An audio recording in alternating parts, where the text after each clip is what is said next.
नमस्कार दोस्तों, welcome to my mini vlog. तर मित्रांनो, हे आहेत कोचईचे पानं।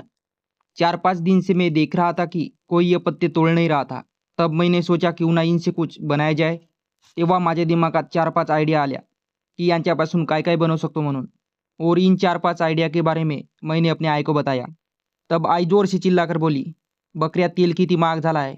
पहिले कमाई करून स्वतःच्या पैशानं तेल घेऊन आण. मग त्या पानाचे 4-5 नाही तर 10 प्रकारचे पदार्थ बनवतो."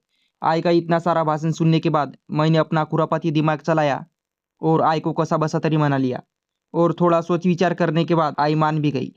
फिर आई ने फटाफट मेरे रिएक्शन पर एक्शन लिया और कोचई के पानों को काट पीट कर तोड़ मरोड़ कर तांदळाच्या पिठामध्ये मिक्स करून आयते बना डाले। और फिर मैंने किसी भी बात की देरी ना करते हुए एक के बाद एक आयते खाने शुरू कर दिए।